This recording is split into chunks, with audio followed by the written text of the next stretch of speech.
Merry Christmas. Merry Christmas. I don't think we could do a better intro than that ever again. That was a really long intro, and I think it freaked out my dog. There he goes. He's like zoomed in here, and he's like, "What's going on?"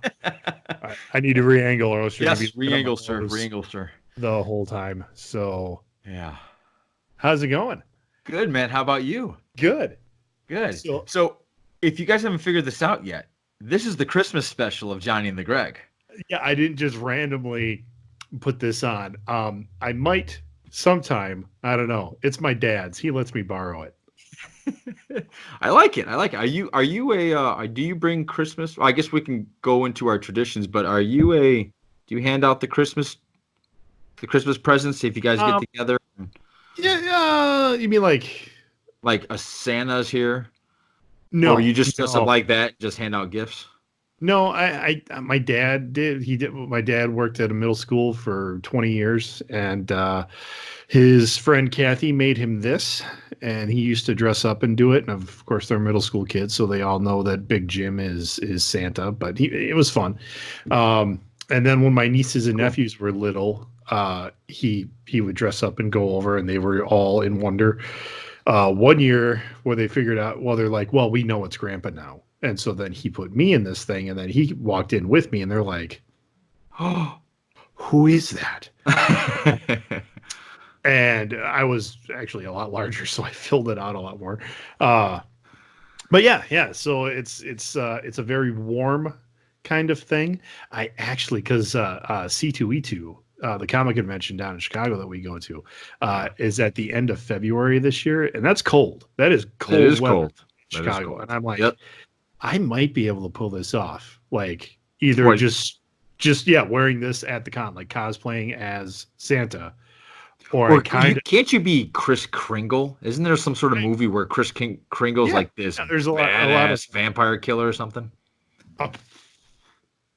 Or something like a dark elf hunter, or maybe I haven't seen that one. I read a comic once called Santa the Barbarian that was kind of fun. Okay, something like that, or just doing Dan Aykroyd from Trading Places. You know, I'll get the full beard on, and I'll get like not like a actual salmon, because that would smell after about an hour. Actually, I'd smell after 5 minutes. Right. But get like a stuffed salmon and like stick it through the beard and be like, that'd be great. That was my favorite part, is where he responded back to them. He was like, that was a good part. Great. And we'll get into movies. We will. So yeah, the Christmas special, we talked about this. This is posting before Christmas, so this will be apropos. This is going to post about a week after we record it. But I'm kind of wondering, so looking at topics to talk about, and there's always tons of Christmas topics that we could cover. But kind of like, Christmas traditions, like growing up. So what did you guys do in your house? It was you and your mom, or did you ever go to your dad's for Christmas? Like Christmas or anything? I'll tell you how it broke down. Christmas Eve was with my mother. My mother and my dad are divorced, for those of you that don't know that. So I grew up, they were divorced when I was very young, probably around Gwen's age now. She's about 1.5 years old. So I had I always understood mom and dad lived in separate homes. I just understood that. So mom was Christmas Eve, dad was Christmas Day. All right. Any traditions my mom and I would do, the one thing, we didn't have a lot. I mean, there were times where I had great Christmases, but as we moved to Wisconsin, times got a little rough, and we always had a Christmas tree. My mother could decorate the most beautiful Christmas tree, and I got lucky enough to where I found my wife decorates just like her. Like she makes these beautiful Christmas trees. I wish I could. Look at tree. Yeah, it's a beautiful tree. So I got lucky in that, in terms of talented Christmas tree artistry, I guess, if you want to call it that. But we did the Christmas thing at my mom's, where it was actually great when I was a little kid, and I'm talking about from probably from the time I can remember to maybe junior high-ish, where I was the only kid. So about 20 to 25 adults would come, and all the presents were for me. Okay, that sounds like a pretty good Christmas. And then I'd open up all the gifts. fall asleep, Santa would come and visit at my house while I slept. And then I went over to my dad's house where Santa also came to visit. So I got really Okay. lucky. I had really great Christmases. How about you? Not Santa didn't come to my house twice for sure. And I want to touch on that Santa topic later. But Yeah, for sure. so yeah, we would. I don't remember Christmas Eve being very event filled. Like we Okay, didn't so you do a were Christmas like Day. yeah, it was always Christmas days, and I think that was a lot of my dad. Like he wanted Christmas Day. Maybe we could open like one gift on Christmas Eve or stockings on Christmas Eve. Um, but then we would, we'd wake up, super early, and mom and dad would tell us to go back to bed because it was probably like 3 or 4 in the morning, and they're like, Santa didn't come yet, go back to bed. Um, so then we'd go downstairs, and we lived in a smallish Cape Cod style house, and we'd look under the tree, and there were like two stages of gifts. There was the unwrapped, just kind of put under the tree or staged under the tree kind of gifts, and then there were wrapped gifts. Really? And What was the reasoning behind the unwrapped gifts? well, so the unwrapped gifts are what Santa had left us. He Oh, took them out of the bag, put them under the tree. That's what we got. The wrapped gifts were from mom and dad, and that's how we could distinguish between the two. But then we get oh, up. Yep, we get up on Christmas morning, open gifts. I don't remember mom like baking or cooking or something. We had breakfast of some kind. Um, and then it was after gifts were open, it was get showered up, off to church, come back home, and then it was over to either my grandparents' house or one of my aunts and uncles. They kind of rotated houses. yeah, My mom has three other siblings. One of them was in the military for a long time, so like if they were there, that was kind of like a special thing. Uh, yeah.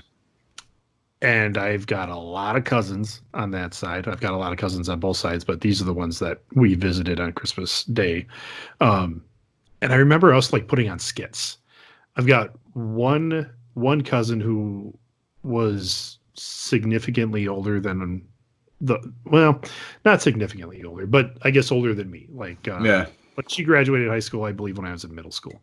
And so she would kind of direct us. She would write like a little Christmas play, and we would go in the basement, and she would tell us all what to do and what to say, and then we would come upstairs and put on a Christmas play.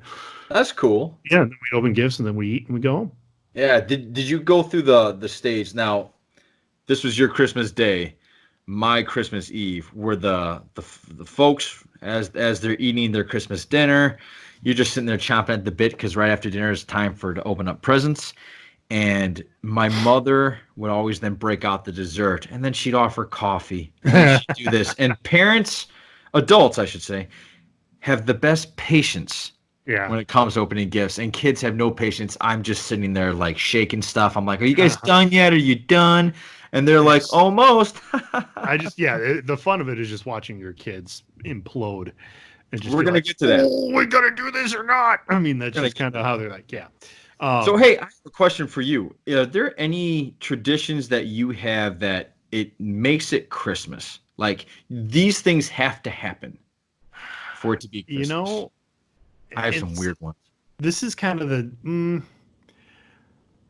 maybe. I mean, I've definitely said some with my kids because this year will only be, I believe, the second Christmas in 15 years that I will be at my own house on Christmas Day. Wow. Yeah, because we were the travelers.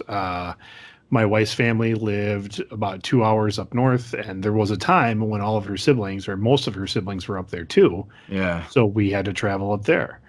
And it didn't matter what age our kids was, even when we had little kids in car seats and stuff. It was like, well, no, everybody's coming up here, and Go. we would Yeah. just fight it and go. On my side of the family, my brother lives, and I've got one sibling. My brother lives 2 blocks away from my parents. And when his kids were little, it was, hey, my kids are little, we're not going to travel. We had no kids, and so we'd go down there. And then it became well, we're already down here. Why don't you come down here?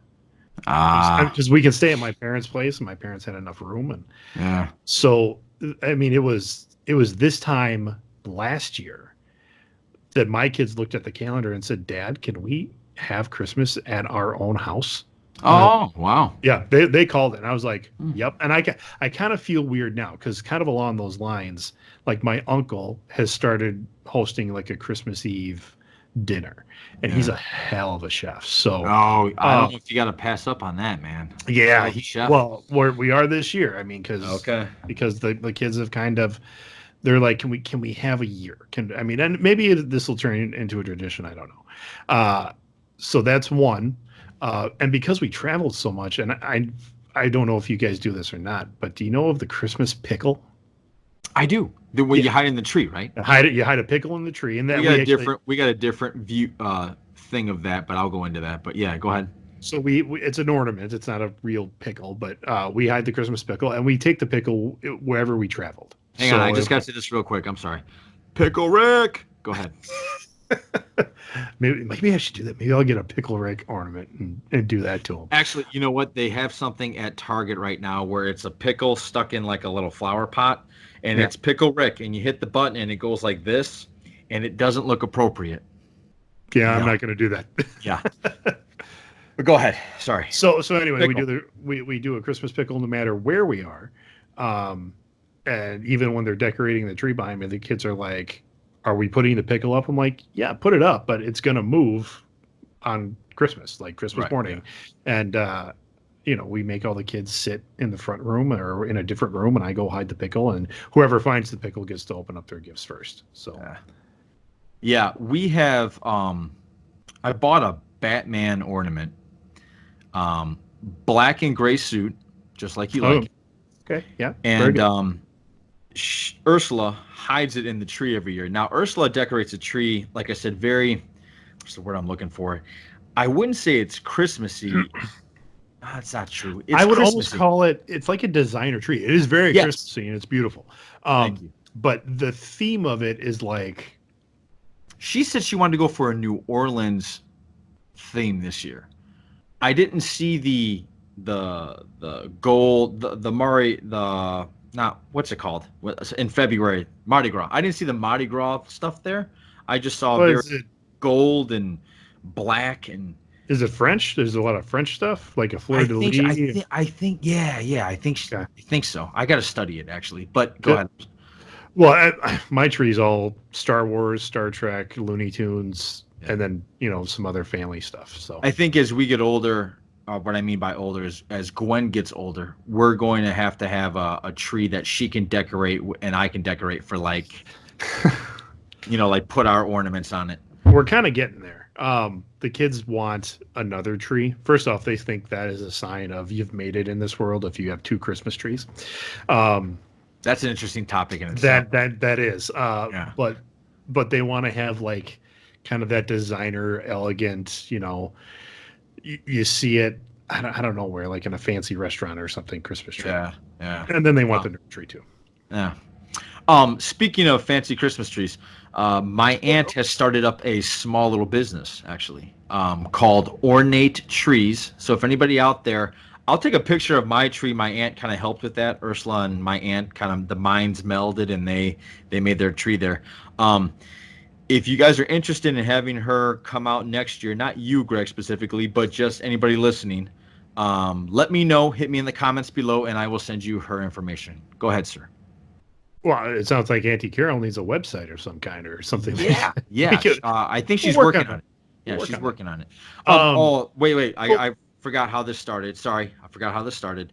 So she hides a Batman ornament in the tree, and I have to find the tree, and that's just a little tradition that me and her started. Go ahead. I was gonna ask, what do you other traditions that you've done or that you grew up with, or Yes. you're in a special spot where you can kind of start some with Gwen because this will Yeah. be her second Christmas. So Yeah, very cool. It's actually I did it this year, and it gives me goosebumps. I might get emotional, not sure.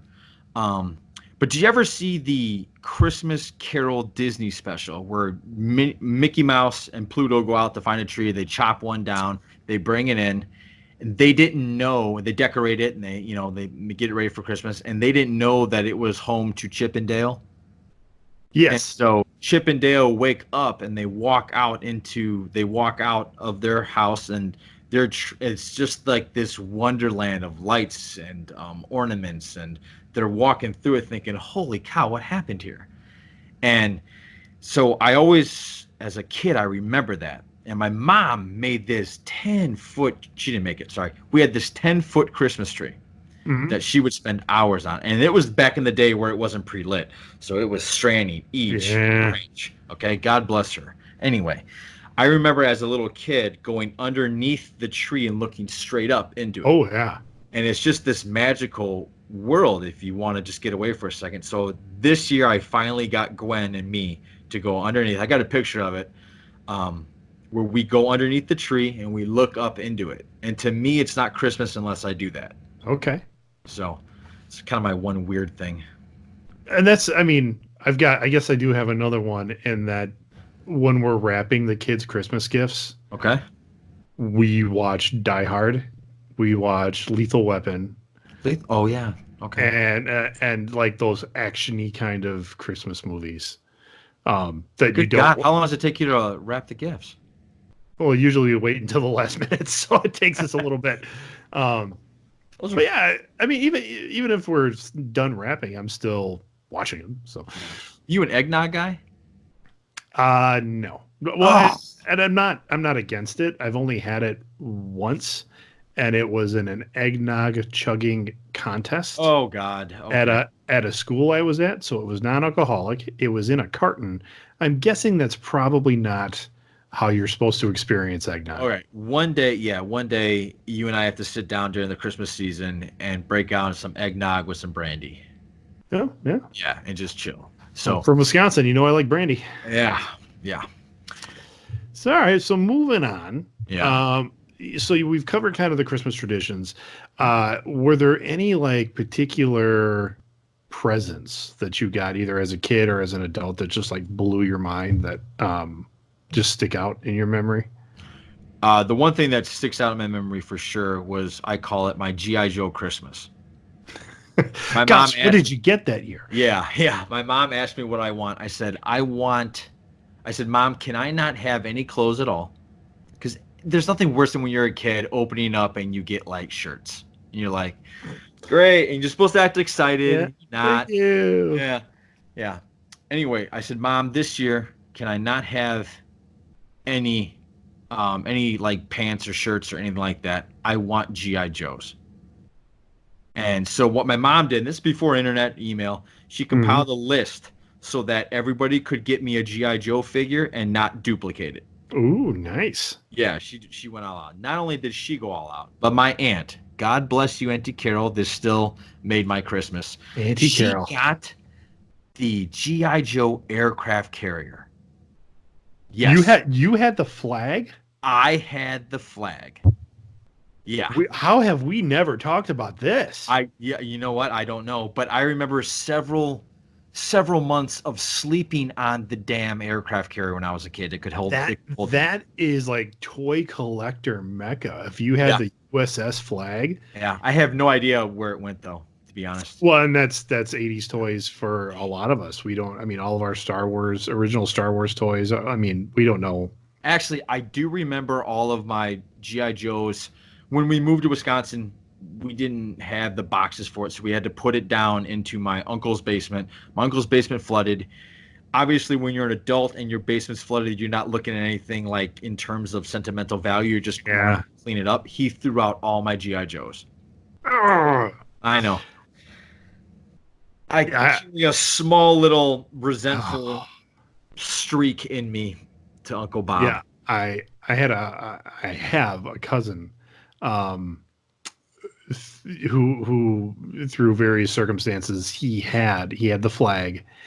He had a whole lot of G.I. Joes plus vehicles. He had a whole lot of Masters of the Universe. He had a whole lot of Transformers, Star Wars. You name it, this kid was swimming in them. Wow. Yeah, I mean, and even like probably some super rare. I can remember he had the Tron figures from the original Tron movie. They were this I big, and remember the speed bite I had. they The were speed bite. clear. Yeah, Yeah, yeah, I remember very those.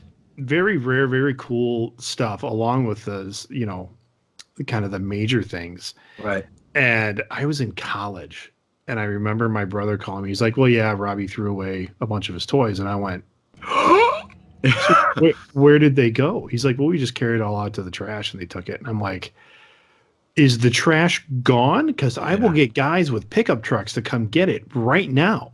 Yeah. And he's like, "Oh yeah, I think they took it already," and it just killed me. Oh, Just yeah. absolutely killed me. Yeah. And I'm sure it was all it had been played with. It was well used, but still, even Still, just yeah, the still, yeah. nostalgia to have it. Absolutely, absolutely. So yeah, but Yeah. I had a couple, or at least one GI Joe Christmas. My parents got my brother and I the train set, the Battle Train, I think Really? it I was don't called. remember a battle train. Yeah, it came out of mat. It was just a model train set, but then you'd put your GI Joes on the mat, and they had like bunkers kind of printed on there and stuff like that, and the train Dude, would go talk around. about a great action scene is anything on a train. Mostly, yeah. Have Yeah. you going into movies? We talked about this on the Halloween episode, but Train to Busan is just one big action scene, mostly Yes. train. On a train. Yeah. Uh, Even Star Wars, the Han Solo, the heist, it was kind of a train. oh yeah, yeah, Yeah. and I like that movie. I know I love that movie and a lot of everybody didn't people like did. it. I don't know Yeah, why. I I mean, didn't get it either. well, they tell me there are reasons, and I go, I don't find that reason Yeah. valid. Was No. that a Last Christmas movie? Was that a last year Yes. Christmas Yes. movie? I think it was. I thought it was too. It's to me, it was a heist movie in the Star Wars universe because that's what Han Solo is. Oh, I I thought it was fantastic. Yeah, The Kessel Run, all of it. It was great. I did. I liked it a lot. I So, love the little twist at the end where it's like, oh, spoiler alert, everybody that hasn't seen the Solo movie. That's Darth Maul. That's Darth Maul. Yeah. and I'm he like, gets the wow. Millennium Falcon at the end. Who knew? Yeah. Yeah. All right, going back to Christmas. So yeah, I had the year that we got the Battle Train, and that was like the joint gift for my brother and I. I also got Jetfire, who was a Transformer. I think an F-22. He was black and red.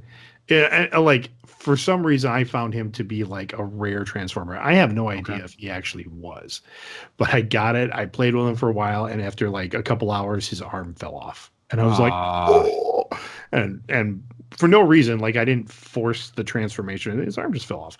yeah. So my mom took him back. Couldn't get another one because he was all sold out. And so the following year, I got a turbo train, which is the train that went around the track and like up the wall and then down the wall. Do you remember that? No. Yeah, yeah, I remember the Was turbo. that like a Hot Wheels thing? It wasn't a Hot Wheels. I don't know who made it, but it was a glow in the dark train set that the train just went up the wall and down the wall. Now, Like was it like centrifugal force? It was going so fast that it just, or I think did it was. It like wasn't slow. I mean, but you'd hold the trigger just like other like racetracks. I think. oh, it was like a And RC type yeah, of. yeah, it was, and it was. So I think it Oh, was partially okay. magnetics, partially Yeah. just Okay. it going and Yeah. then down, and that's all it did. But for Okay. some reason, I thought it was a blast. So So yeah, does that kind of go into a bad memory but good memory? a Because little. like you What? lost Jetfire, or I think that's his name. Yeah, yeah, and that was a bummer. And Turbo Train really didn't compare to the joy of Transformers. But I also remember. I don't remember getting the Atari 2600. Oh, I know we had one, but getting the original 8-bit Nintendo. That was You're that was a right. that was a big memory. And Yeah. we went and You're right. we only had a small black and white TV to hook it up to. Played Super So Mario Brothers. so playing Super Mario Brothers on a black and white TV. Hey, you didn't care though, right? No, I Didn't absolutely not. matter. Dun, dun, dun, dun, dun, dun, dun, dun, dun, dun. So yeah, that was big. Yeah, yeah. I remember when my sister got it. Actually, she got the Nintendo, and she got the gun for Duck Hunt. Oh yeah. Yeah, We didn't get the gun. We didn't get the extra, the master set, I think it was called. We just got the, but it's still, we had a yeah, blast. It was great. yeah. It's a great time. Great time. Um, Any what bad else? gifts? Any bad gifts that you Any ever got? bad gifts? You know what? I I mean, except your occasional clothes that you got or something like that. I didn't get anything from like I didn't get no, I to be honest, I didn't get anything where I thought to myself, what is this stuff? Oh, I really? Not mean, even from like relatives or anything like that? no, I didn't get that a la like a pink bunny costume I had to wear or anything like that. I didn't get anything like that. But I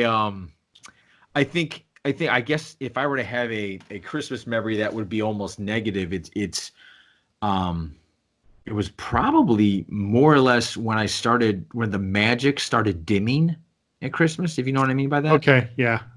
You know, I don't want to get too bummish out about that, but there's a certain point when you start, I guess you're transitioning into adulthood and that magic is starts dimming, Hmm.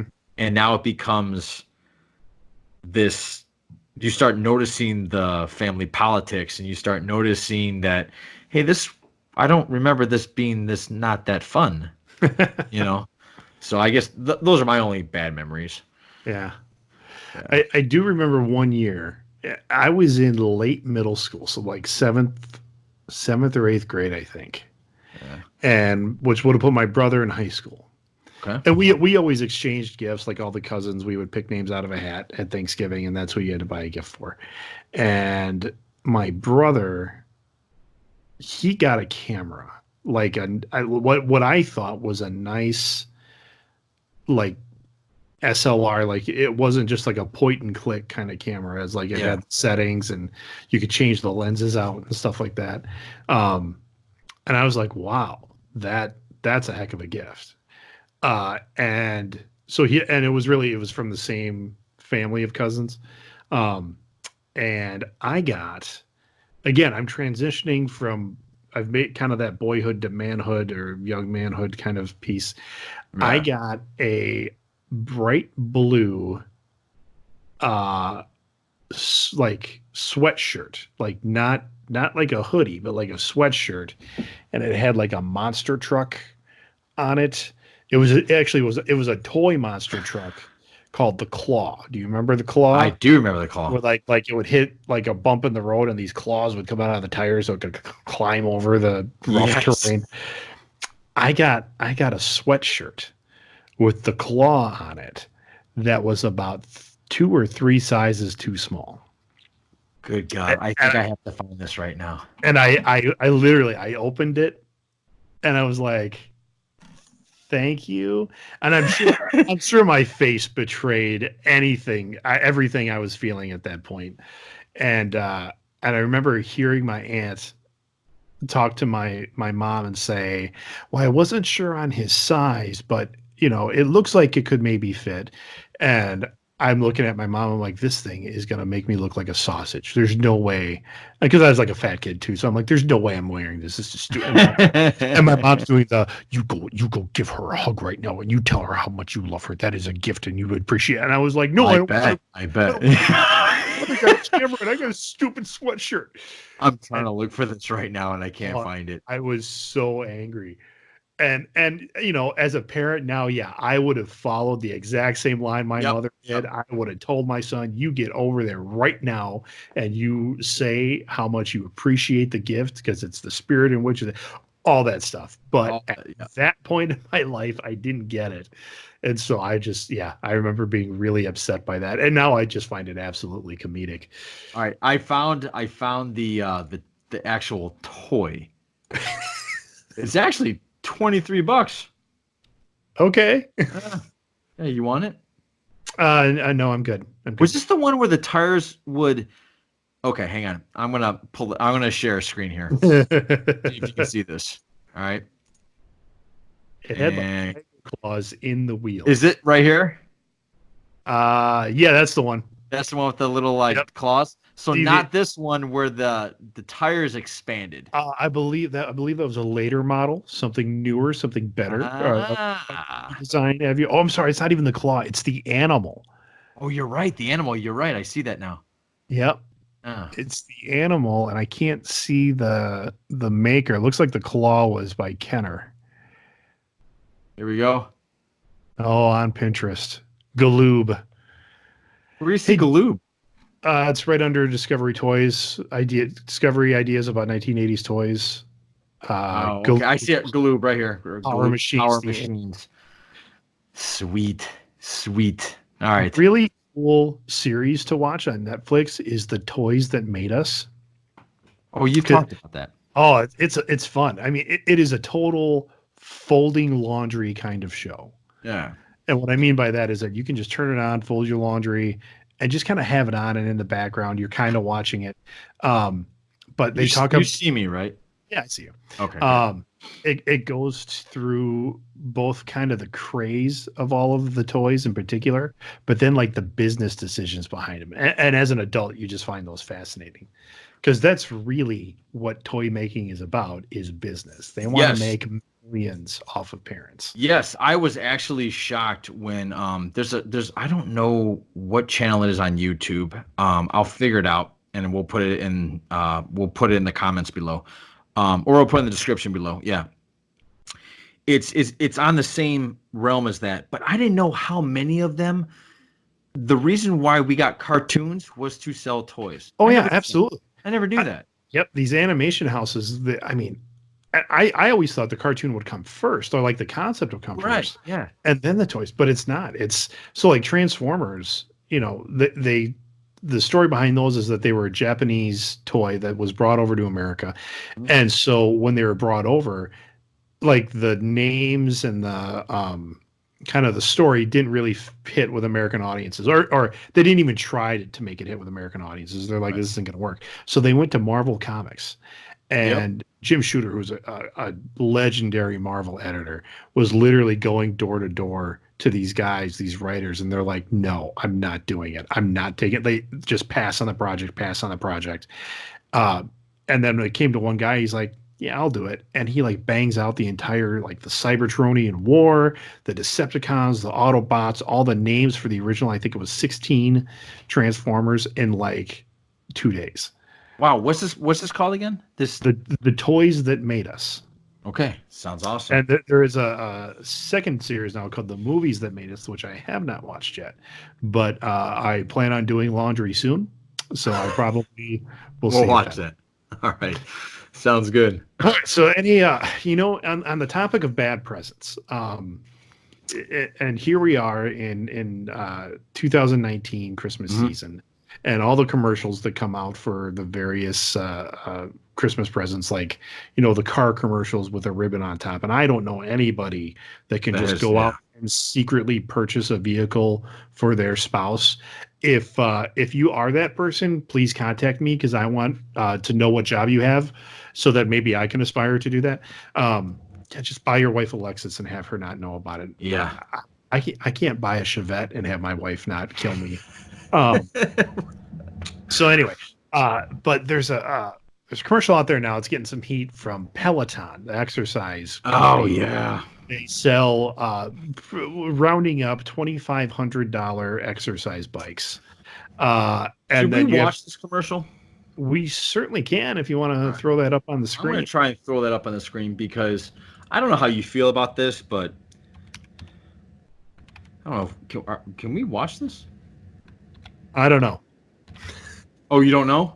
Well, we certainly can throw it up there. If they tell us to take it off, we'll have to do some creative editing. So yeah, put it up and we'll see what happens. All right. The gift that gives back. All right. So let's see if we can get this done here. Hang on 1 second. All right, let's do this. Did you hear when that played or no? No, and I'm still seeing you. Yeah, I didn't share the screen yet. Oh, All right, here we go. All right, so hang on a second. Let's pull this out so you can hear. maximize that screen. Here's the Peloton commercial. Peloton? Give it up for our first time ride. First ride. I'm a little nervous, but excited. Let's do this. 5 days in a row. You surprised? I am. 6 a.m. Yay. Rising with the sun. That was totally worth it. That's the Race to Boston 50 ride. She just said my name a year ago. I didn't realize how much this would change me. Thank you. This holiday, give the gift of Peloton. Okay, you ready? All right, All right, so it's a little choppy. So in case you missed it, a husband gifts his wife with exercise equipment as her major Christmas gift, and is here, sweetie. I've given you the gift of fitness, and she goes off and exercises for a year. Feels great at the end of the year.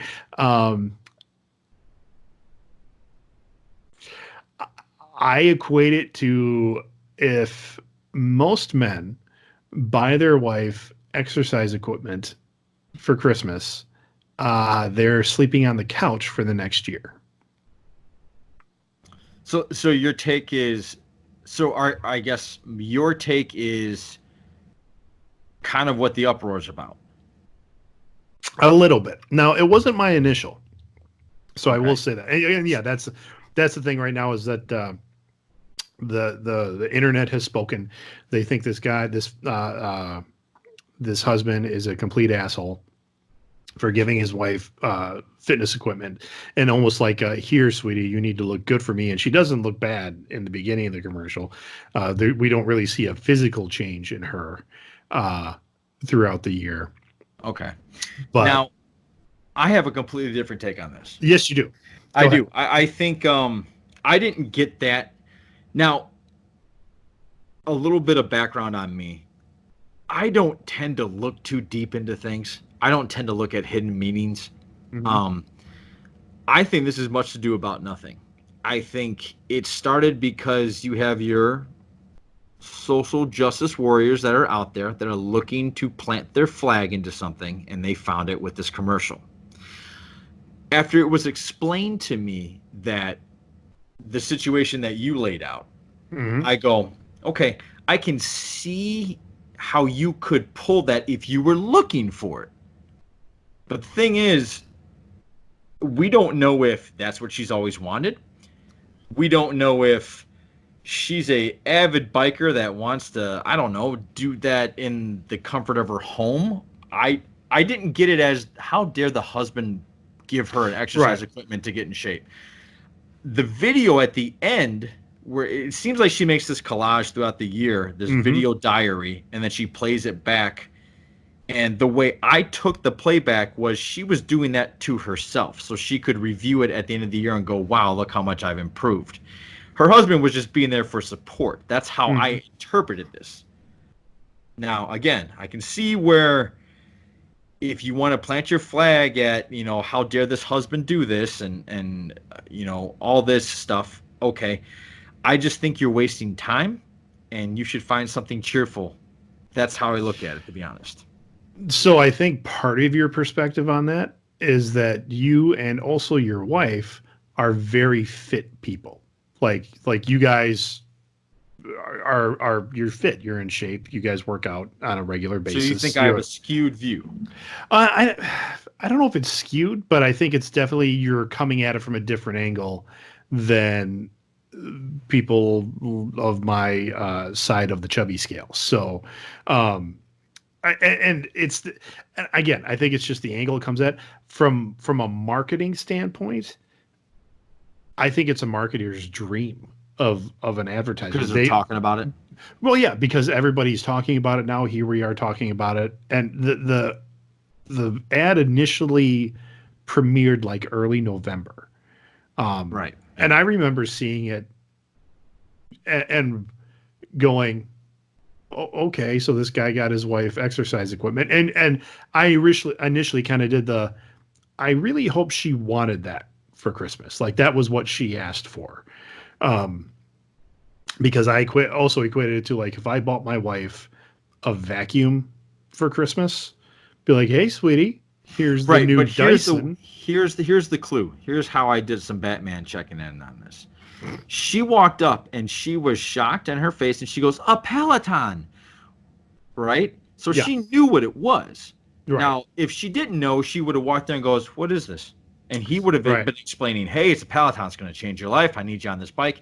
Then I could see where people get pissed off. Mhm. But it looked to me like she wanted it. I can't believe we're Yeah. breaking down a commercial like this. Well, But- oh no, but this is important because I know people, like I've interacted. I probably called them friends at one point. I don't anymore because I don't talk to them. But uh, through the grapevine, you hear like the wife wanted a treadmill well, she just wanted a treadmill, not even for Christmas, but she wanted a treadmill. Yeah. And he said, you have to earn the treadmill. Okay, well, that's Again, that's that yeah, dickish that's move. yeah. So That's a dick.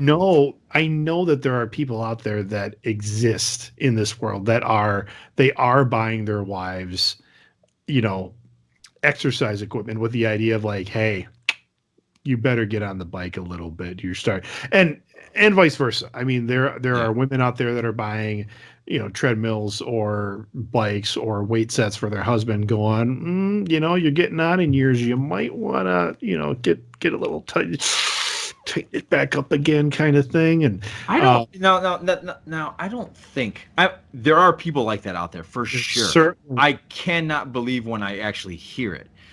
I've never pressured my wife into any type of physical no, fitness. and I didn't mean to. I didn't think you would. I just want the viewers out there to know, because I feel like what you're doing is you're saying that the people that are in fit, they go, you're getting a little like this. Nope, We need to. nope. No, you're not. I'm not saying that at all. Okay, I'm I saying misunderstood. I'm saying that people that are fit and Yeah. just, I mean, even if that's what you guys enjoy, if that's like your hobby, if that's what you're into, Right.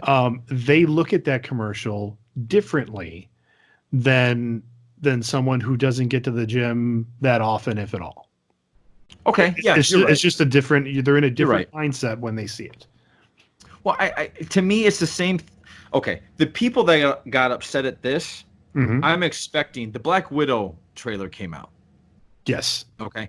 Oh, Now, I think I know where you're going, but go ahead. okay. All right. Now, when you're going to help me with names, when David Harbour is playing the character of The Red Guardian, Red Guardian, yes. okay, he fits on a suit that obviously is very battle worn. Just for the people at home, the Red Guardian is Russia's answer to Captain America. So they tried to make their own super soldier, and it's David Harbour. Continue. Okay. And he puts on a suit that he probably wore in the 50s or 60s. All right. And it's present day. Obviously, he's a little bit out of shape because he's older, and he has a hard time fitting into the suit. And when he comes out, he says, fits like a glove. That's a horrible Russian accent. I'm sorry if I offended anybody, but that's the character he is. When he sits down, the three women who are in great shape say to him, you look fat. Now, those social justice warriors could be pouncing all over that this is a feminist movement and they're bashing on men, and this guy is a superhero, but so he's gained. I mean, you see where I'm going with this. Anybody that's listening to me understand where I'm going with this. They could take it that way too. Now, when I first watched it, I didn't take it that way. I thought it was funny. I took it the way you took it. I'm just like, yeah, that's true. I understand where you're saying people could be looking at that, be like, they're fat shaming him. But the next little clip in the preview is him beating people. It's him going hand to hand with a character called the Taskmaster. Are you sure that's Taskmaster? Well, he's the main villain of the film. Are you sure that's the main villain that he's beating up? Well, he had the helmet on of like the skull base. Okay. Either way, yeah. As I was watching it, I assumed, maybe wrongly, that he was taking on the Taskmaster, who's one of the best fighters in the Marvel Universe, and he was holding his own. So I get excited because they're like, even if he's a little chubby, he can still kick ass. Greg, I just want everybody to know right now, the only thing that I can probably do that Greg can't do in the ass-kicking department is run a marathon. Oh, you can run a marathon. Okay. I say, yeah, pull up. Yeah, do a pull up. That's about it. Greg is a black belt, and he can pretty much hold his own with just about anybody. Now, where I would get in with Greg is I would tickle him. That's how I'd get you. I just tickle you. I'm not a big fan of tiny pitches. I just tickle you. Tiny pitches, they're bad. I don't like the tiny pinches. Did you hear how my dad's voice came out there? Is that what that was? Yeah, I could tickle you. That's how I talk to going. I've never heard your dad make that voice. So No, not my dad. Like not my Oh, okay. father. Just your My dad. voice to my daughter. Yeah. And as for as impressive as you think I am, I will give props to my older brother who has a career in law enforcement, and there's no way I would even try to take him on. He's bigger than me. He might be. I don't know about hand speed anymore. We might be even on that. He just knows so much of just take you down hard, and then even if he just takes you down hard and lays on you, you're hurting. So Yeah. good luck, Kurt. You know, he actually wants to be on the podcast sometime. I think we should have him on. So. I agree. So getting past the Peloton, I see your point of view. I guess my problem is I see your point of view. I don't feel like it's your point of view. I actually feel like you had my point of view, but then all of a sudden somebody said, have you looked at it this way? And you went, huh, yeah, I can totally see that. It was a little bit of both. I was more on your side when I first watched it. Yeah. Because honestly, I could give a shit about an ad for an exercise bike. I guess basically that's how I've done cycling. Like I took a spinning class for like a season. Yeah. And I'm pretty sure my tailbone is still on that bike because I can't feel it. It was so painful. Oh my God, you guys are nuts. But yeah, I mean, it didn't really affect me. I watched it. I was like, okay, it's the bike with the big screen on it, and you subscribe to lessons. But then as soon as I heard I just read the headline. Yeah. Internet in an uproar over Peloton commercial, and I went, oh. Yeah. Okay. Now I can see that. Yeah. I think I want to see what the long game is here. I want to know, with an ad like that, Peloton obviously has expected numbers that they want to hit for the holiday season. They have many ads actually, but go ahead. Well, is that ad going to hurt them? Is it going to help them? I mean, a Peloton bike in general is something that you don't buy on a whim. I mean, you're right. You don't buy the $2,500 plus $100 a year, I think, for the subscription for the lessons, maybe more. Yeah. That's not something like even the fitness people go, yeah, I'm going to try it. Right. I'm going to try it. I mean, that's an investment. You're going to get that. You're going to use it. You got to know whether you're going to like it first. So right. I agree. The people that wanted a Peloton before they saw the ad still want it. I want to know if the people that saw the ad has seen the reaction. Are they still interested in it? I don't know. Yeah. I don't know either.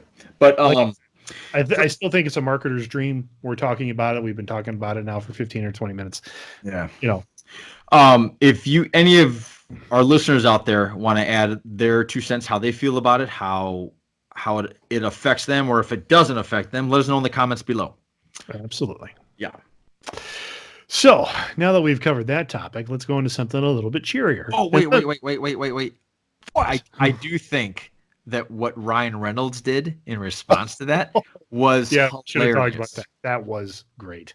Hilarious. That will make me go buy some aviation gin. Yes, correct. Absolutely.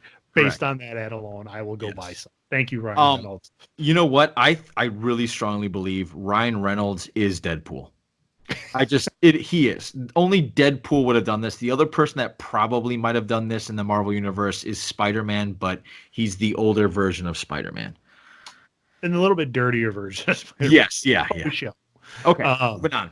Okay, so well, you brought up Deadpool. That kind of segues into let's talk about movies. Now, actually way back when I was in the studio, so we did Topic Thunder number 9. We talked about Die Hard, Christmas movie, not a Christmas movie. We came to the conclusion that it was. Yes. So we're not going to cover that again. If you want to see that discussion, head back to Topic Thunder number 9. You can check it out there. But what other Christmas movies are kind of your must-watches, like at any time in that Christmas season? What do you kind of say we need to watch? Great story. A great story. Great question. I would say Elf, without a doubt. Mm-hmm. Yep, that's one of ours. The Grinch with Jim Carrey. I like that one. Not a fan of that one. No? Nope, not me. You like that where I asked for a or 8/16. Stay focused. I Yeah, love no, that. it's No? That's okay. yeah, I Um, just it didn't hit with me. A Christmas Story for sure. Yep, pretty good. We will Um, check that out. I have to watch this probably on the Christmas Eve. It is A Christmas Carol. I don't care what version, but I have to Oh, watch a okay. version of it. Hmm. It's something my mom and I used to do. And one that does not at all. It's not a Christmas movie whatsoever, but we got it and we watched it and we built and we made like we decorated the tree, which is part of our tradition, and it became a part of our tradition is Toy Story. Okay, all right. It feels like Christmas, and I think it's because I saw Toy Story 2 on Christmas break when it came out, so it just Okay, feels like it's part of Christmas. Go ahead. I can understand that. Pretty much all the one like not the Grinch, Right. not Toy Story for us. I mean, they're great toys. I get it. Toy Story's a great movie. Um, A Christmas Carol, we cover two of them for sure. We cover a Muppet Christmas Carol because we're big fans of the Muppets. Okay. And then we will watch Bill Murray's Scrooged. I love that one. That's a good one. That's another the speech he gives at the end. I don't know if he was ad-libbing that the whole time or if it was in the script and but he just nails it. Like as a guy who seems like he ad libbed it. Yeah. it really does. Yeah, But that's a great moment. Yeah. So we watched that one. Christmas Vacation is a must. Oh my God, I forgot about that. Yes, we watched that. That We is gotta a must. Gotta see Cousin Eddie. Yes. And then we hit up the classics. I can't say favorite quote from Christmas Vacation. What is it? um, While you think, I'll give you mine. It's the beginning where he goes, "What are you gonna do with that tree? Bend over and I'll show you." Yeah, that's a good one. What? How dare you?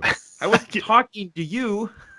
And his wife is right there. I think probably the one that I laugh at the most is the Todd and Margot. Why is the floor wet, Todd? I don't know, Margot. That's a great one. Well, that's great. But the Shitter's Full is a classic. I mean, Yep. Or when the squirrel's in the house, he goes, "Where's Eddie? He usually eats these damn things." Really, from start to finish, I could probably quote the whole movie. Yes. In the department store with the lingerie model where his tripping over his lines, I just laughed through that entire thing. So yeah, those are good. Yeah. Go ahead. I'm sorry. So we don't watch It's a Wonderful Life every year because honestly, It's a Wonderful Life when you have little kids is not doable. Yeah, Because it's dark and depressive through most of the movie. I mean, you're right. Yeah. it's bad to the point where you got a guy on the side of a bridge ready to jump and kill himself until finally he doesn't. It's a dark movie. I mean, yeah, you're right. It's the Christmas tree. The best thing would be like Phoebe's from Friends when they give that to her to watch, and she's like, "Are you kidding me? I didn't make it to the end. It's not a wonderful life. His life sucks." And you're like, his life does suck. Right. Until he figures it out. But I think the one we will always watch is White Christmas, Danny Kaye. That is amazing, Greg. Are you serious? Yeah, absolutely. I love that. My mother, remember when VHS and movies started becoming $20 for you to get? Whoops, I remember that. Okay.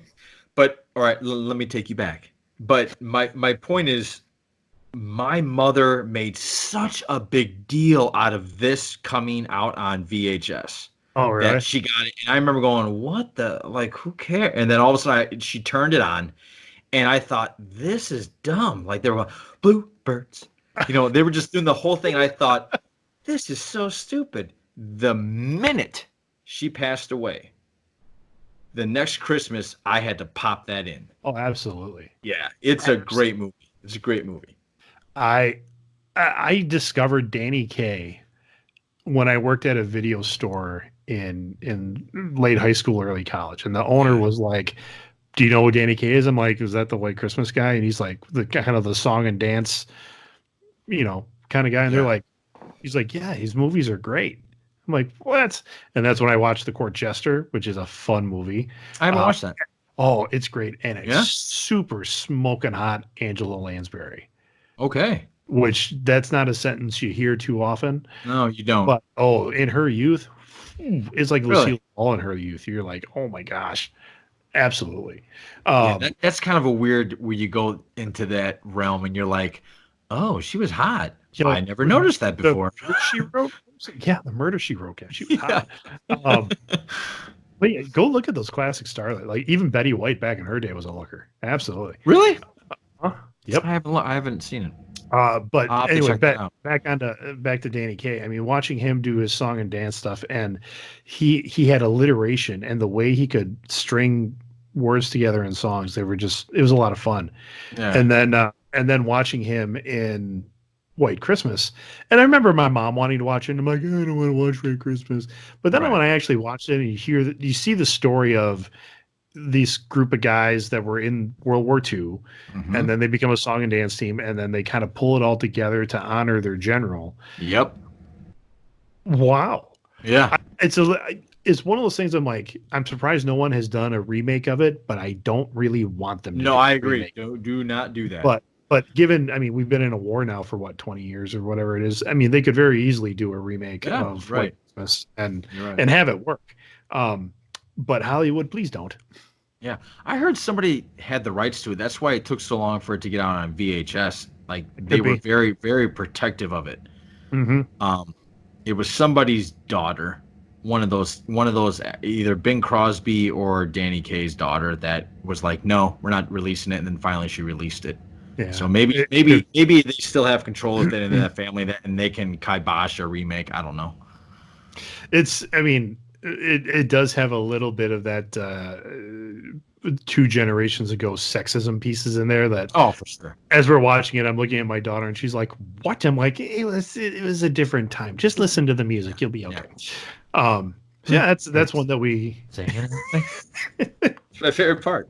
I like Danny Kaye's little like Fosse thing that he does in the middle of it, where he's like in all black and he's going. Oh yeah, yeah. You know what you and I should do one time? Bob Fosse? Sisters. Sure. Yeah. Yeah, we should do that for the next opening for the next Christmas special. Oh my. Yeah. So we got a year to prep. Okay. We got a year to prep. We'll be all right. Out. Yeah.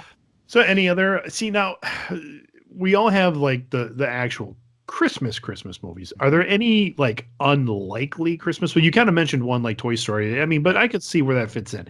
Are there any other like movies that you watch around Christmas that you're just like, whether there's Christmas in it or not? Yes. And it's because it came out during the holidays. And that is Lord of the Rings. Okay. It doesn't feel like Christmas unless I put in one of those bad boys. I don't know why, because it just brings me back to watching those movies. And I didn't know anything about Lord of the Rings. I didn't read the books when I was a kid. I was going to say, you did not. No. And when I saw them, and Ursula and I were dating, we went there, we watched them, and I thought, okay, this is fantastic. Well, it's epic. I mean, yeah. It's a true epic. Right. And we were so excited because didn't they do it Christmas, like, and then the next Christmas and the next Christmas? Yes. Yeah. So there was no delay. It was there. And it was like this anticipation for 3 years of, okay, how's this going to end? And it's one of those. How about you? I guess that would be kind of on our list. Yeah. I mean, because you're right. I mean, I remember sitting at the end of Return of the King, and we sat through the 7 different endings that they had, and then you sat through the credits, and the lights came up, and you went, "It's over." Yeah, right. I think a lot of people felt that way. That's why The Hobbit came out. Well, The Hobbit came out as a money grab, and because they wanted to. I mean, and that's a good story too. I'm not gonna lie. It's not a bad story, but it wasn't Lord of the Rings. It's not a 3-movie. No. It's not a 3-movie book. You could have done it in 2, and it would have been fine. Right. But yeah, I mean, because if you were a fan of Lord of the Rings, we had all the build up because the internet was, it was around. Oh, we could read about it. We heard about the casting. Viggo Mortensen, who was flown in at like the last minute to take over as Aragorn, and we're I like, did not know that. oh yeah, it was kind of a late cast, and like his first. I could be wrong on this, but I have to go back and watch the special editions. But like his first day on the job was that the ending fight scene of the Fellowship, where Okay. he kind of gives Frodo's like take it, and he kind of looks like he's going for it, and then closes Frodo's hand and kind of Right. gives it back and turns around, does like the salute with the sword, and boom, boom. Yeah. I I watched. thought he was marching off to his death in that scene because I didn't Oh, know. Again, I didn't know the yeah. story. So No, to me, I was like, oh, he's gonna die here, our hero. it's Yeah. that was one of his first. It wasn't probably his first day on set, but it was like the first action. Wow. There he is, and I cannot remember the name of the swordsman that trained everybody. It's the same guy who did Star Wars, the same guy who did Really? Princess Bride. Yeah, he's I think he's since passed, but a legendary Hollywood swordsman, and said that Viggo Mortensen was the best swordsman he had ever worked with on set. Wow. That he just kind of came in, and within a short amount of time, boom, boom, boom, and he was making this Just look. got it. Yeah. So yeah, Wow. I think it wasn't what I was gonna say, but since you said it, I'm like, yeah, we do watch those. Yeah. Very much Star Wars for us. I was just gonna say Star Wars is starting to get there because now they're releasing them on Christmas. Yep. So it has that feel now too, where it's like maybe I gotta pop in The Force Awakens or Even before all that, we would watch the trilogy at some point. Yeah. And maybe if it wasn't the whole trilogy, because we wouldn't just watch it. I mean, it's not a hardcore like we're going to sit down and we're going to watch A New Hope, and then Right. we're going to watch Empire, and then we're going to watch. Yeah. We're not doing that. But if it's on TV, we're going to watch it, Yeah. or be sitting around. And if we've exhausted the rest of our Christmas movies, I go, "You guys want to watch Empire?" And we'll toss it. Is that your favorite? No, it's not. That's the original. No, it's actually Jedi, because Oh, okay. and a lot of people hate that I say that, because they Why? think they think Empire is just a superior film, and I get their points, and I don't necessarily disagree with them. But it's just not your favorite. Yeah, it's just not Yeah. my favorite. I love the redemption piece. I mean, Oh, okay. so Yeah. while not all of Jedi is my favorite movie, I love the beginning. It's Leia in the gold bikini. Come on.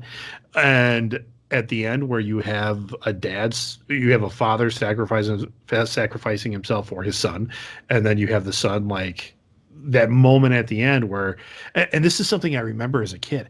They take Vader's helmet off, Yeah. and I'm expecting to see like someone who looks like Kratos, someone with like a gnarled face, or like the big beard, or just Yeah, something yeah. that looks just like absolutely menacing. And you take off the helmet and you're like, that's somebody's dad.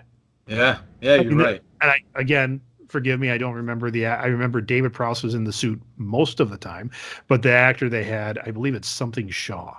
I don't know.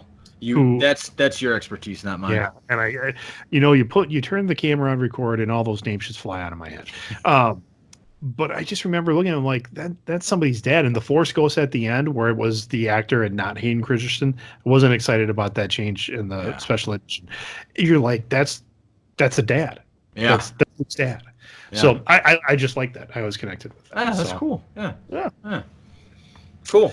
Any other favorites just to throw in the pot? You know what? I'm sure there are, but I don't have any. Kind of a newer, like Home Alone. We'll take a look at That's Home not a bad one. I haven't watched that in ages, really. You watch the science of Home Alone, and you realize how many times Kevin just would have absolutely murdered those guys. Yeah, right. That's true. The Santa Claus series, we just watched the first one last night. Oh yeah, that's a good one with Tim Allen. Yep. Yeah, that's that one. Actually, another Tim Allen film that has really grown on the family is Christmas with Christmas with the Cranks. Christmas with the Cranks. Yeah. And it's not a really it's Jamie Lee Curtis being funny, and she is funny. It's a funny film. I mean, I don't know how it did, in the theaters. It must have not have been a mega hit because I think it was out I like on TV like a bomb. for Yeah. years before I actually watched it. But there's a part in that movie at the end, and it's old enough, and most of you probably haven't seen it, or if you have, you didn't care. You know, at the end, the guy is he's trying to cancel Christmas. Like he wants him and his wife to go on a cruise, Right. because their daughter has left the country, and then at the end, the daughter decides, no, I'm coming back. So now they need to throw together this big annual Christmas party. They need to decorate their house. They need to do all this stuff. But this guy's been such an ass to his neighbors. Now he has to beg them for help. And the neighbor who lives across the street, hey, my dog's back there. The neighbor lives across the street. He goes and gifts to them the cruise. Like it's a non-refundable cruise. The guy neighbor across the street, his wife is dying of cancer. She's having another relapse. It's looking like, very limited time. Yeah. And it gets me every time. Oh yeah. Absolutely. I mean, you're watching, you're just like my daughter's like, Dad, you cried? I'm like, nope. Yep. Because it just gets you. And It's getting you right now. a little bit. I mean, Yeah. No, that's great. And not that Tim Allen's not winning any Oscars in Right. anything. Yeah. But yeah, I mean, the way they played that out, it was very heartfelt, and it just if you watch it during Christmas time, you're just right here, you get the tight just but yeah, you're gonna cry in front of your kids. Nothing wrong with that, in my opinion. No. So those are good. That's good. Yeah. So kind of the last thing we're going to talk about here is one that we've covered a little bit. I think we've covered it maybe a little bit on the show. I don't think we have. Really? Okay. I know Yeah. I've talked about it with a lot of people. And I think it's really interesting. that is, and I'm going to be the controversial one here. In my house and with my kids, we have never done Santa. Like, oh my gosh. We never did. I mean, here I am wearing we just lost people watching this now. I'm on the full Santa suit. And yes, this is a full Santa suit. I've got a beard. I've got a belt, pants that I may or may not be wearing right now. But the idea of having the magical person come into your house in the middle on Christmas Eve, plant gifts, take off, go around the world, that legend of Santa, we did not raise our kids with that. I think it's a really interesting point. I never thought of. It seems so sacrilegious to me. It really does. And which is I remember because that is the sacrilegious thing. Right. No, I mean yeah, you're absolutely right. But also we have talked about the idea of me not wanting to lie to my child. That's right? what we've talked about. Yes. We have talked about that. And this is flat out lying to your child. Yeah. You were telling a child that this is what happens. Mm-hmm. And so that to me, that put me in this conundrum. Mm-hmm. Yeah, where I'm struggling with it now. Ursula and I have talked about it, and I said to myself, I this is where I come from. I just feel like, okay, remember I told you that there has been this this the Christmas feel and the magic dimmed, right? Yeah. It has ignited on fire again in my heart because of my little girl, because now she's pointing at lights. Ooh, like we have neighbors that set up their outside lights, and all she wants to do is sit on the couch and look at those lights at night. Yeah. And then this is the first time I set up my house with lights. The first time ever, right? And I did it for her. I didn't do it for anything else. I just felt this, oh my gosh, I gotta show her what this magic is. Right. I gotta build this magic for her so that she can build it. Like I want to create the magic of Christmas for her. Mm-hmm. And Santa is a big part of the magic. Yeah. So let me ask you, how did you come to this decision? Because it's a very interesting decision you made, and I'm actually impressed you kind of stuck with your so am I. gun spot. So this was very much like almost like a pre-marriage discussion that we had to talk through.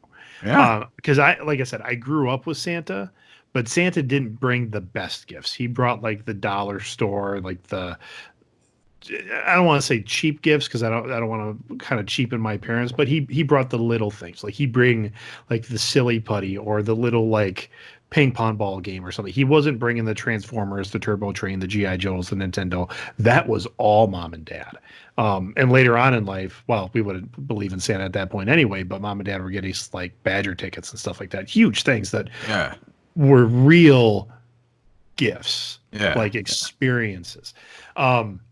So when my wife and I met, and she grew up and not to say that I didn't grow up in a religious household, because I certainly did. It was a requirement. We had to go.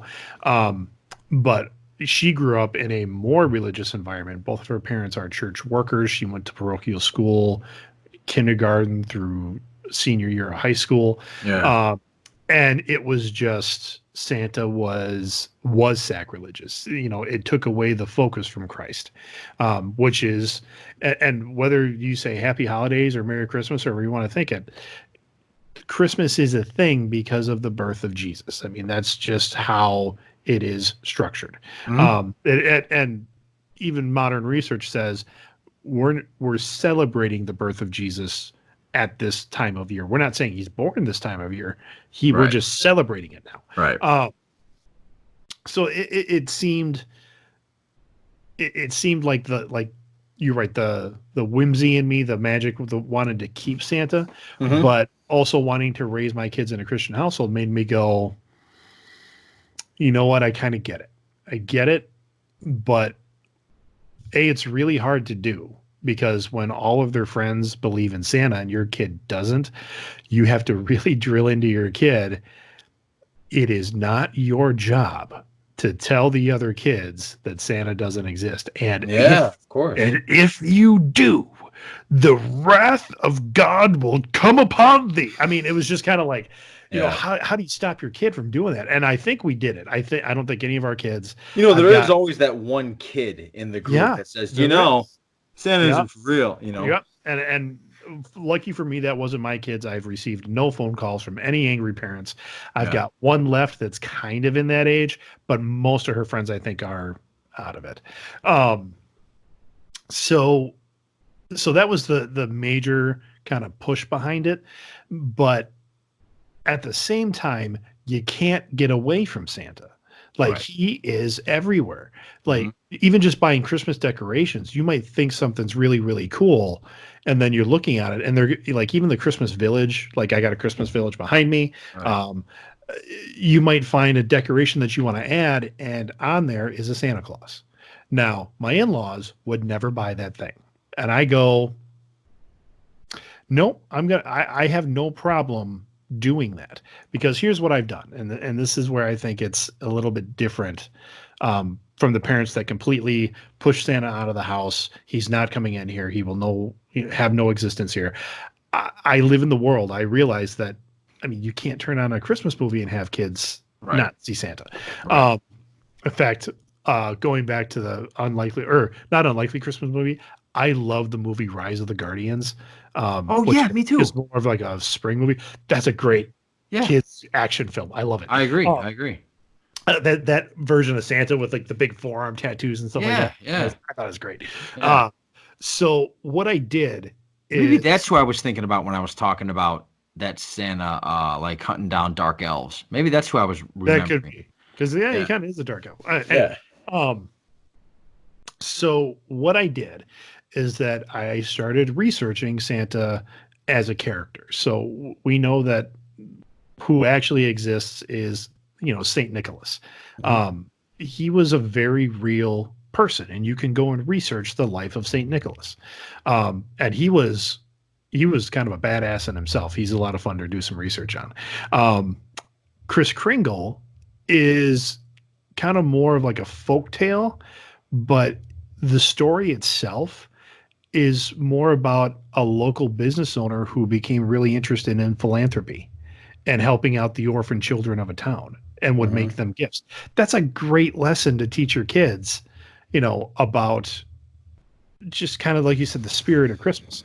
You mean in terms of saying it's some sort of magical elf? You are now showing them the two things that he is based on. Right. And there's more than that. There's Father Christmas, which is, Right. kind of, again, not a Christian based legend, but something else. And so all these little things.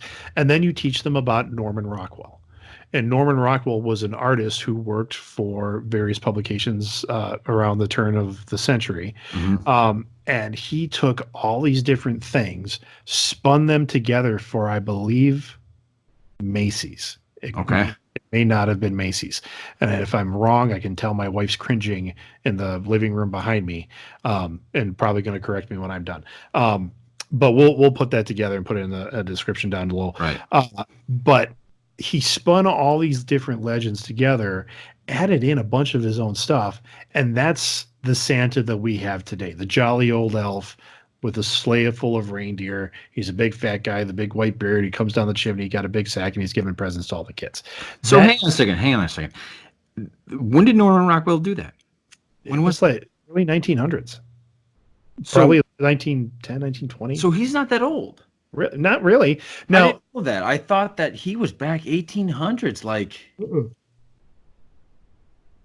that St. Nicholas. I get. Well, I am right. St. Nicholas evolved to become Santa Claus, but the first picture we get is from Norman Rockwell. Well, like the Father Christmas figure looks very much like the Santa we have. Okay, but more Viking. Like more. Do you remember? Like Odin. Yeah. Well, that's Father Christmas was Woden, which was Odin, and kind of that Lion, the Witch, and the Wardrobe Santa. Yeah. No, I didn't get into that stuff. Okay, you should read those. Those are good. But even in the movie, the way they kind of almost like a warrior king, like the spirit of Christmas, kind of that style. And again, Rockwell just kind of spun it all together and created the Santa that we know. And, and like Rudolph was a creation of a marketing team. Yeah, right. I get that. So all those different pieces. And when you teach your kids those and say, this is how he becomes an icon. He's not something that your kids hold a belief in. They just know that he's an icon of Christmas. Right. So let me ask you a question real quick. Is there any real harm to that? Is there any real harm for your kid to believe in Christmas up to a certain age? So I guess what I'm throwing out is one day for me, Gwen is going to ask me, hey, is Santa for real? Because I heard Bobby say he wasn't. I think that's the time where you probably should have a sit down and explain to them that it's the spirit of Christmas. It's a symbol of Christmas, and it's something we all celebrate. I just feel like that's one of those stages where the magic starts dying. See, but I don't think it has for my kids. And maybe it's because we never had it. There was no magic to die. All we've done is build on it. I mean, my oldest loves Christmas. This is her favorite holiday. She started. No. I'm not talking about not loving Christmas. But when you're talking about that magic night, I'm telling you, that hasn't happened for my kids. So your kid doesn't hesitate before she jumps off of a bench or something like that. What I'm saying is, there are stages. I'm getting to it. There are stages where you start transitioning to an adult, and one of those stages is you start realizing that certain things that you've been told by your parents aren't true anymore, a la what we're talking about here with Santa. I'm real hesitant about the whole Santa thing because I don't want a kid to hear this and hear this conversation, but I'll be honest, if anybody makes it through an hour and 20 minutes right now, I'm impressed. The other thing, what I'm saying is another stage when you start transitioning to an adult is when you think before you act or jump. So that's where I was getting to. Okay, so Kate's already lost that magic of being a kid. Yeah, I don't know. Oh, she's very mature. She's Oh, no, no, no, lost. no. Yeah, I understand what you're saying. I'm just Yeah. in terms of, do I think that was affected by whether we did Santa or not? I don't think so. No, No, I don't. you don't think that added to the maturity? I think it did, for sure. It may have, but again, I don't know. I mean, Let me ask you a question. Do you think your kids have as much imagination, or they get giddy about fictional things like you do, like with Star Wars and Star Trek? And they do. Okay, I didn't know if they do sure, or not. absolutely. Okay, Yeah, you know what? To prove it, next time you see my son, ask him about Pokemon. He okay, lights up. He okay, absolutely lights up. okay. Or even just dragons. I mean, he loves dragon stuff and talking about dragons and different styles of dragons and dragons from different legends from different parts of the world. I mean, So how it's, how are you dealing with Game of Thrones and him? well, he's gonna be a lot older before he watches that. Yeah. Oh yeah. How old is he? How old is he? He's 12. Yeah, he's 12. Okay. Yeah. But one of the things that I think helped us, well, and maybe it hindered us, I don't know. Um, Kind of the naughty or nice list, leveraging Santa Yeah. for your kids' behavior. Um, I don't get that. I mean, and that's the same thing with like the Elf on the Shelf. Like, here's The Elf okay. on the Shelf. But it all goes hand in hand. No, no, no, no, no, no. I'm not. I'm not. I Here's don't. Santa's messenger that has shown up the day after Thanksgiving to watch you and see if you're naughty or nice for a month. I see what you're saying. Yeah, And, I, and, I and get I get what you're saying there, and it makes a lot of sense. I don't have a feeling about the Elf on a Shelf. Like I don't get the backlash it's getting. I don't get why people. I when I first heard it, I thought, that's all right. I get it. I believe it started off as just a cute thing. Yeah, that's But how I still take it. what I've seen it, and maybe it's just because I'm the people I observe or whatnot, is, I mean, it's twofold. One is, again, it's a parenting leverage. So if your kid's being an asshole and you're trying to tell them, hey, the elf is watching you, and the kid straightens up, that's not, to me, that's shitty parenting. Because now Well, because you're going to just be, oh, the elf is watching you. How about you just teach your kid to not be an asshole? well, I, I, I I think you might be digging too deep into that, and the reason I say that is because Come on. no, no, no. Hang on. All I'm saying is that there are times where, like, my cousin came over for Thanksgiving. Mhm. He's a dinosaur. He doesn't care what you say. He's a dinosaur. Okay. Okay. So what we were doing was he has a habit, as I guess most 3 or 4 year olds do, is they are picky eaters. He Mhm. only wanted to eat mashed potatoes. So I told him dinosaurs eat vegetables and they eat meat, which isn't wrong, but I think the one that he wants to be eats meat, right? Anyway, my point is I'm telling him a lie Mhm. so he eats his vegetables. Like that's not shitty parenting in your opinion, is it? New. It's strategic, but I think if Well, isn't you're, Elf on a Shelf strategic? And but I guess we're dealing with different ages yeah, and too. you're that, and you're again having that, because the elf on the shelf Yeah. have, why are they going to shape up? They're not going to shape up because they either think they're a dinosaur. They're going to shape up because they want presents, and they don't want the elf to go report back to Santa and have them lose presents. Okay, So but you were never told, hey, you better behave yourself, Santa's watching. sure, yeah, I was. Okay, but I mean that didn't really you think your parents are you don't think your parents are shitty parents. I don't think your parents are shitty parents because I think you're an outstanding person. So I don't In the instance though, and again, I'm not going to fight this tooth and nail, But I just think like having that piece as like this is how I'm going to get my kid to behave in the month of December. Just get your kid to behave in the month of December. Now, the second piece that I've seen has to do with the parents themselves. Okay.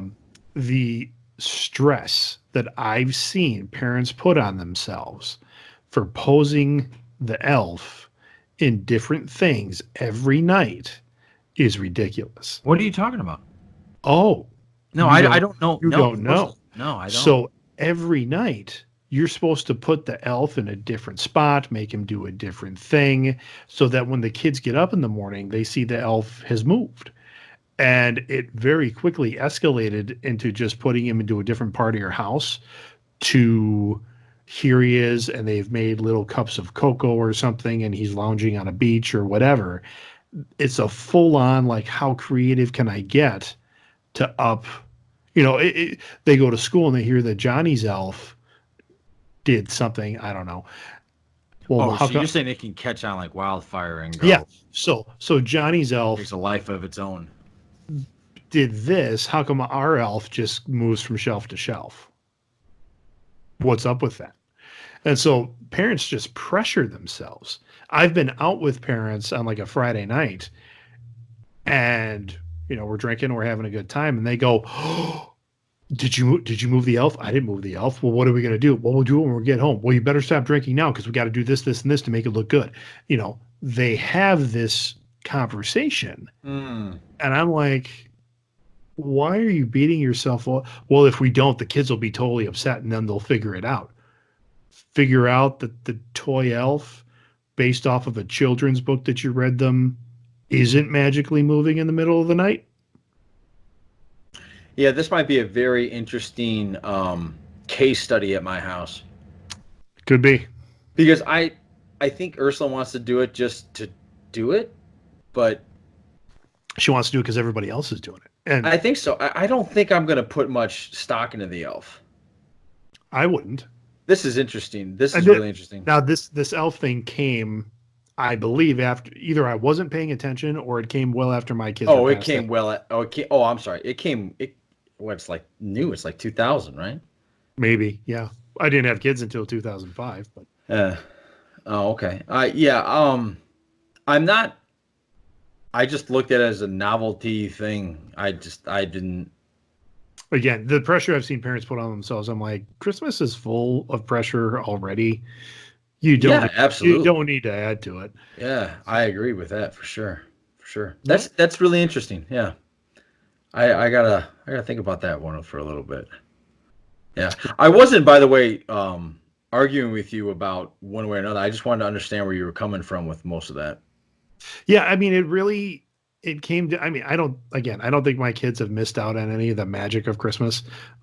We just, and maybe it's because I did choose to teach them about the legend of Santa, and all the different people that make him up, and they can see where that magic comes from, Yeah. as opposed to just, you know, treating it like they're blaspheming Christmas if they bring up Santa or something like that. I don't know.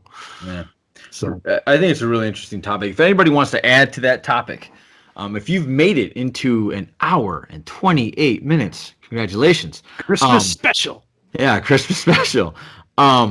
This will be the probably last thing we'll go over the fact, but anybody want to add in on this, please comments below, because I'd like to really understand where people are on this, even with Elf on a Shelf, which I think I've maybe put 3% of thought into an Elf on a Shelf. That's not a big thing in my house, but it might be, and I don't know if I should. I don't know if that's worth a fight. Yeah. Type of thing. Anyway, all right. You got anything else, sir? No, I think I'm good. Yeah. I think we'll end this with a Christmas fact. I'm going to do about 2 of them. I think 2 of them are kind of cool. This one's pretty cool. During the Christmas of 1914, that's during World War I, a truce was held between Germany and the UK. They decorated their shelters, exchanged gifts across no man's land, and played a game of football between themselves. Yeah. That's amazing to me. It was, and it literally started Like it was dark, it was Christmas, and then they heard each other singing Christmas carols. And it was the most humanizing moment of that war where you've got guys that are just stuck in a stalemate, shooting across at each other. And that no man's land was truly, if you stepped out there, you died. Yeah. And together they came out, Germans and allies came out of the trenches into no man's land, walked across, shook hands, broke bread, had a Christmas moment. That's an amazing moment, actually, if you think then, about it. Well, but then they had to go back to their trenches. Right. The next But that day. one moment, that really should have changed the way people looked at it. Yeah, I've got an audio drama from Audible on that, and now you kind of reminded me that I have that. I might play that for my kids this year. Just wow, what a story that is. Yeah. You know what? I was going to read another one it's kind of stupid. So I'm going to go back to that because I think that's really powerful. So here's another one. During the Christmas of 2010, the Colombian government covered jungle trees with lights. When the FARC guerrillas, terrorists, walked by, the trees lit up and banners asking them to lay down their arms lay down their arms became visible. 331 guerrillas re-entered society, and the campaign won an award for strategic marketing excellence. So those are two cases where people were like, dude, what are we doing? Yeah. Like, what are we doing? I think that's really powerful. That's really cool. I'm going to look up this. I believe it's just called 1914. Yeah. I got it somewhere. Here's something that's kind of interesting because we think of Christmas as almost kind of like a Catholic holiday, right? Mm-hmm. Nearly all of the most popular Christmas songs, including Winter Wonderland, Chestnuts Roasting, and I'm Dreaming of a White Christmas, were written by Jews. Oh, yeah. Okay. Nice job. The book I'm thinking of is called Christmas Eve, 1914, by Charles Oliver. And if you get it on Audible, it's an hour and 13 minutes, so very doable. And it's an audio drama narrated by a bunch of different people. So yeah, it's when I first heard that story, I don't even know how old I was, high school at least. I was just in disbelief, and that's why I started looking it up. I'm like, they just stopped fighting. They're like, yeah. So, That's a great story, to be honest. I'm still blown away by it. If you really sit there and think about what that is, because I've seen a lot of movies where they've done a very good job showing you how horrible that environment was. Mm-hmm. And to be clear, it's 1914, so it's Right. World War I. This is not the Nazi regime. No. It's Germans. And Germans were traditionally Lutheran, actually. So is it Germans? It was Germans versus, you said, the Allies. Who were the Allies? England, France, and then eventually America. Okay. There were more, but those are the big ones. There was a real